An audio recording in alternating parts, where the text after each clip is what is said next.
তো আজিৰ টপিকটো হ'ল ৰেচিঅ' এণ্ড প্ৰপ'ৰ্শ্যন। তো আজি ফাৰ্ষ্ট কুৱেশ্যনটো হ'ল 2:3 আৰু 4:5 মিশ্ৰ অনুপাত কি হ'ব? তো আমি জানো এনচাৰ 2:3 আৰু কি কৈছে 4:5 4:5 একো কৰিব নালাগে, জাষ্ট খালি এইটো আৰু এইটো পূৰণ কৰিব লাগে। 4 দুগুণ 8 3 5 15 এইটোৱে এনচাৰ। অপশ্যন ক'ত আছে? Option number C. তো 2 নম্বৰ প্ৰশ্নটো হ'ল 3, 4 আৰু 6ৰ চতুৰ্থ সমানুপাতিক হ'ব। তো ইয়াৰ চতুৰ্থ সমানুপাতিক সূত্ৰ আছে এটা বি ইনটু চি বাই এ, আৰু নহ'লে এনেকৈ মনত ৰাখিব পাৰে দ্বিতীয়টো ইনটু তৃতীয়টো বাই প্ৰথমটো। তো এইটো কাটাকাটি কৰিলে 3 2 গুণ 6 আৰু 4 2 গুণ 8, এটি হয় answer option number C. 3 number প্ৰশ্নটো হ'ল যদি x:y = 5:3 হয় তেন্তে x + y বাই x - y ৰ মান হ'ব। এনচাৰ ইয়াত একো কৰিব নালাগে, জাষ্ট এইটোত মান বহাই দিলে হ'ল। x y ৰ মান আমাৰ দিয়া আছে 5:3। তো জাষ্ট আমি কি কৰিম x + y x - y = x ৰ মান কিমান আছে 5 আৰু প্লাছ y ৰ মান দিয়া আছে 3 আৰু x ৰ মান দিয়া আছে 5 মাইনাছ y ৰ মান দিয়া আছে 3। এতিয়া 5 আৰু 3 যোগ কৰিলে 8 হয়, তাৰপিছত 5ৰ পৰা 3 গ'লে 2 হয়, 4 2 গুণ 8 হয়। তো এনচাৰ হ'ল 4, অপশ্যন নম্বৰ 4। নেক্সট প্ৰশ্নটো হ'ল 7 আৰু 63ৰ মধ্য সমানুপাতিক হ'ব। ইয়াৰ এটা সূত্ৰ আছে, সূত্ৰটো হ'ল √a ইনটু b। তো ইমান আছে 7 ইনটু 63। তো এই দুটা পূৰণ কৰিলে 3 7 21, 21-ৰ 1 হাতে থাকিল 2, 6 7 42 আৰু 2 46 43। তো ইয়াক আমি ডাইৰেক্ট 21 লিখিব পাৰোঁ, কাৰণ 21ক বৰ্গ কৰিলে 441 হয়।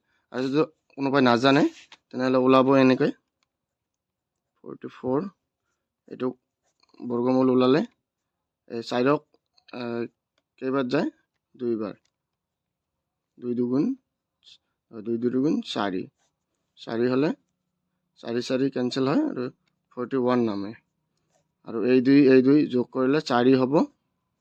আৰু এতিয়া ইয়াত এনেকুৱা এটা সংখ্যা বহাব লাগিব, ইয়াত যিটো বহাব লাগিব ইয়াতে সেইটোৱে বহাব লাগিব, আৰু দুটা একে বহাই এইটোৰ লগত এই দুটাক পূৰণ কৰিলে যাতে এইটো হয়। তো আমি দেখা দেখি ইয়াত 1 বহালে, ইয়াতো 1 বহালে 41 একে 41, তো নিচত একো নাথাকে। তো এইটোৱে হ'ল বৰ্গমূল 21।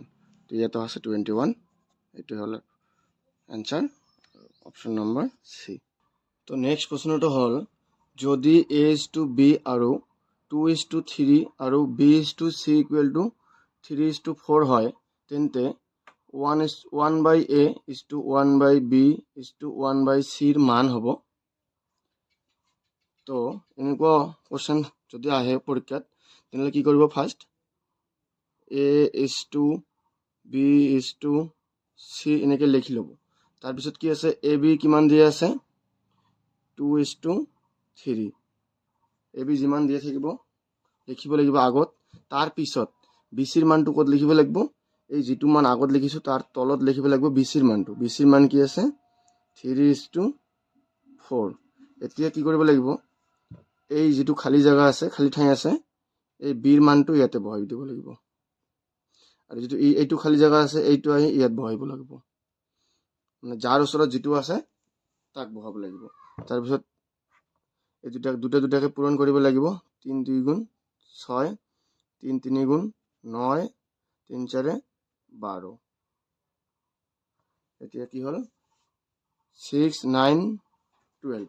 তেতিয়া 3 দি কাটাকাটি কৰা, 3 2 গুণ 6, 3 3 কে 9, 3 4 12। তেতিয়া আমাৰ a b c অনুপাত কি হ'ল A is to B is to C অনুপাত কিমান হ'ল 3 is to 2 is to 3 is to 4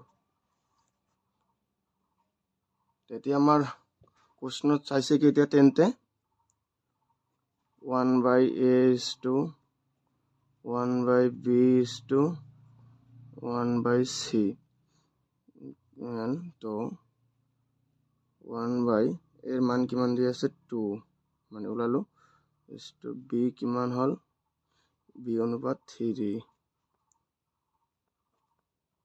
C অনুপাত কিমান ওলালো 4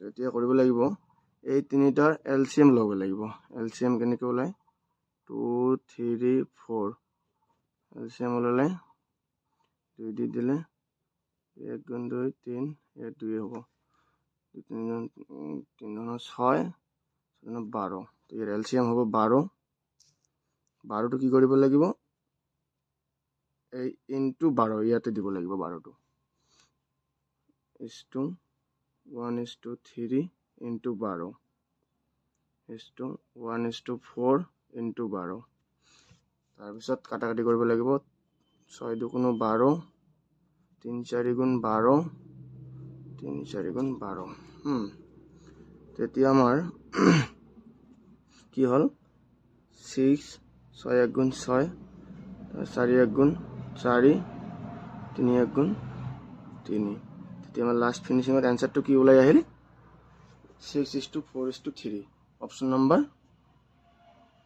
643 অপশন নাম্বার সি তো আকৌ এবাৰ কৈ আছো যদি এনেকুৱা অংক আহে তেনেহলে ফাৰ্স্ট আমাৰ ওলাব লাগিব এবিসিৰ ৰেশিও তো এবিসিৰ অনুপাত ওলোৱাৰ পিছত তাৰ পিছত যি কয় তাকে কৰিব লাগিব যেনেকুৱা আমি ফাৰ্স্ট এবিসিৰ ৰেশিও ওলাই লৈছো তাৰ পিছত কৈছে যে 1/A 1/B 1/C ৰ অনুপাত কিমান হ'ব তাৰ পিছত এটো ওলালো তো নেক্সট প্ৰশ্নটো হল x is to y equal to 2 is to 3 আৰু y is to z equal to 5 is to 6 হয় তেন্তে x is to z হ'ব কিমান তো আনসার কি আছে প্ৰথমে আমাৰ x y z ৰ ৰেশিও ওলাব লাগিব তো আমি x y z একেলগে লিখি লম তাৰ পিছত x y দিয়া আছে 2 is to 3 তারপরে y z দিয়া আছে y z y দিয়া আছে 5 is to z দিয়া আছে 6 ইয়াৰ ওচৰটো ইয়াত ঠিক আছে তো 5 2 গুণ 10 3 5 গুণ 15 3 4 গুণ 18 ঠিক আছে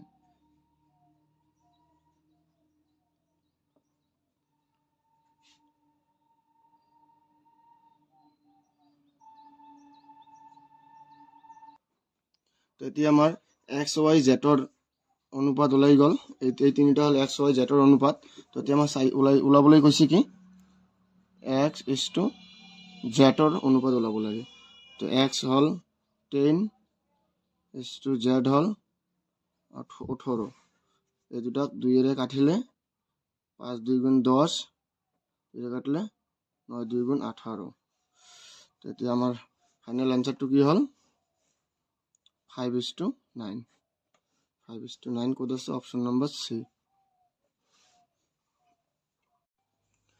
তো নেক্সট প্ৰশ্নটো হল এ বি আৰু সিৰ মাজত 5 is to 6 is to 7 অনুপাতত কোনো মূলধন ভাগ কৰা হল যদি এৰ ভাগত 150 টকা পৰে তেন্তে মুঠ মূলধন কিমান আছিল তো কোনো এটা কোশ্চেন কৰাৰ আগত ভালকে বুজি লবা তেতিয়াহে সোনকালে কৰিব পাৰিবা তো এই কোশ্চেনটো কৈছে যে কোনো এটা মূলধন 5 is to 6 is to 7 ত অনুপাতত ভগাই দিছে আৰু এৰ ভাগত পৰিছে 150 টকা তেনেহলে মুঠ মূলধন কিমান আছিল এটি উলাব কৈছে আনসার কি কৈছে a is to b is to c এটুত ভগাইছে কি 5 6 7 অনুপাতত ভগাইছে 5 6 7 অনুপাতত ভগালে আৰু এৰ ভাগ কিমান 150 টকা। তো এৰ অনুপাত হ'ল পাই 5 আৰু এৰ টকা হ'ল 150। তেনেহ'লে কি কৰিব লাগিব, এই 5 দিয়ে এইটোক ভাগ কৰিব লাগিব, কাৰণ তেতিয়া 1 ইউনিটৰ মান ওলাব। মানে 5 ইউনিটৰ মান 150 টকা কৈছে ইয়াত, আৰু 1 ইউনিটৰ মান হ'ব কাটাকাটি কৰিলে 30, 3 5 15 আৰু 0 থাকিলে 30, মানে 1 ইউনিটৰ মান 30 টকা। তেতিয়াহ'লে মুঠ ইউনিট কিমান আছে, 5 6 11 11 7 18, মানে 18 ইউনিট আছে। এতিয়া 1 ইউনিটের মান কিমান 30, এতিয়া 18 ইউনিটের মান কিমান হ'ব, 30 দি পূরণ হ'ব। 30 দি পূরণ কৰিলে 3 8 54 আৰু 0 আছে 0, এটি হল মূল। তো নেক্সট প্ৰশ্নটো হল 300 4:6:5 অনুপাতত ভাগ কৰিলে ভাগ কেইটা হ'ব। তো মানে 300 এটা সংখ্যা আছে, 300 সংখ্যাটোক 4:6:5 অনুপাতত ভাগ কৰা হৈছে। তো ভাগ কেইটা ক'ব লাগে এতিয়া। তো অনুপাত দি আছে কি 4:6:5, অনুপাত কেইটা যোগ কৰিলে কি হ'ব, 4 6 10 5 15 আৰু এতিয়া মেইন মূলধনটো কিমান দি আছে, সংখ্যাটো 30, 30ক 15 দি ইফালে লিখি দিওঁ ৰ'বা, 300ক অনুপাত কেইটা যোগ কৰাৰ পিছত অনুপাত কেইটা যোগ কৰি যি হ'ব তাক দি ভাগ দিব লাগিব। ভাগ দিলে ডাইৰেক্ট 2 15 30 আৰু এটা 0 থাকি গ'ল, এটা সংখ্যা এইটো, মানে 15 ইউনিটৰ মান 300, তেনেহ'লে 1 ইউনিটৰ মান 20। এতিয়া 1 ইউনিটৰ মান 20 হ'লে 4 ইউনিটৰ মান কিমান হ'ব, 4 20 80, আৰু 1 ইউনিটৰ মান 20, 6 ইউনিটৰ মান কিমান হ'ব, 6 20 120, আৰু 1 ইউনিটৰ মান 20 হ'লে 5 ইউনিটৰ মান 100। এটা হল অ্যান্সার। এটা ভাগ 20, সরি এটা ভাগ 80, এটা ভাগ 120 আর এটা ভাগ 100, এটা হল অ্যান্সার। তো অপশন নাম্বার বি। তো আজির অন্তিমটো কোশ্চেন হল 2130 টকাক 1:3 1:5 1:7 অনুপাতত ভাগ কৰা হল। সৰু অংশটোৰ পৰিমাণ হ'ব, মানে 2130 টকাক 1:3 1:5 1:7 অনুপাতত ভাগ কৰা হৈছে। এতিয়া সবাতকৈ সৰু ভাগটো কিমান সেইটো ওলাব লাগে। তো কি কৈছে, ফাৰ্ষ্ট 1:3 1:5 1:7 এনেকুৱা থাকিলে আগত এটা অংক আছিল কৰিছিলোঁ, এলচিএম ল'ব লাগে কি 3 5 7, ইয়াৰ এলচিএম কিমান হ'ব, কোনো কমন নাই, সেইকাৰণে ডাইৰেক্ট 5 7 35 3 35 105, এটা হ'ব 105 ইন্টু 105 ইন্টু 105, তো 105 দিয়ে কাটাকাটি কৰিলে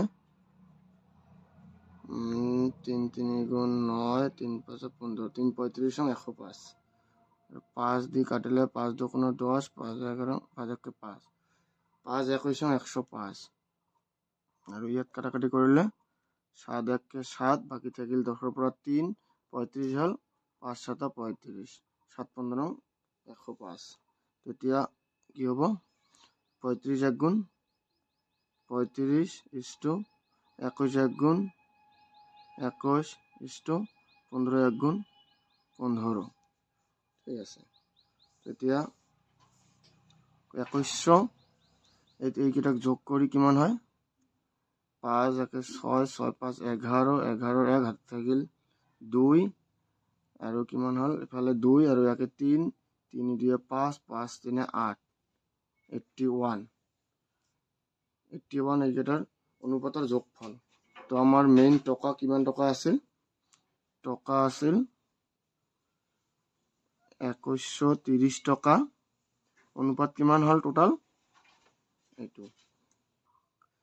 তো এই তিনিটা অনুপাত যোগ কৰি 71 হ'ব, 71 তো আমার সংখ্যাটো দিয়া আছে কি 2130 আর এই অনুপাত তিনটা যোগ করি 71 হয় 71 তো মই প্রথমে 81 বুলি ভাবিছিলো সেইকাৰণে অলপ খেলি মেলি হ'ল তো যি নহওক যোগ এই তিনটা যোগ কৰি 71 হয় তো 71 দি কাটাকাটি কৰিলে একবারে 3 বার যায় 3 বার 70 3 বার গলে 213 হয় আর এটা শূন্য থাকি যায় শূন্যটো এটি মানে 71 ইউনিটৰ মান আছে 2130 টকা আৰু 1 ইউনিটৰ মান হ'ল অনলি 30 টকা তেতিয়াহ'লে আৰু এতিয়া ইয়াৰ এই অনুপাতৰ খবৰ